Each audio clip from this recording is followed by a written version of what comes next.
Nasa state of decomposition na ng matagpuan ang mga bangkay ng mag-amang Martin at Jimson Copino.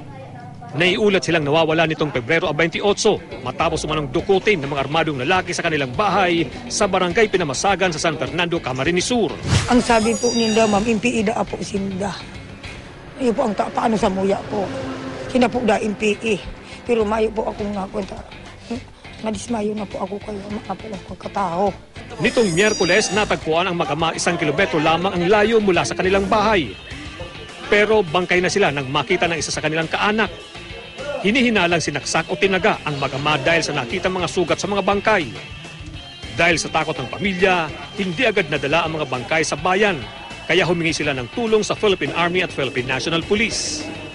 Mula kasi nang mangyari ang umano'y pandurukot, linisan na ng mag-anak ang lugar at lumipat malapit sa bayan. Ayon naman sa pulisya, wala pa silang nakikitang indikasyon na may kinalaman ang NPA sa nangyari. Perming may trupa doon na gano'n. Pero actually, may trupa tayo ng nagkuha na ron, nakasecure na yung area sa pan. Kaya yun, in-recover, at least na andito na. May mga natukoy ng posibleng suspect ang San Fernando Police, pero hindi umano nila pinangalanan ang mga ito. Pinaghahanap na raw ngayon ang mga suspect.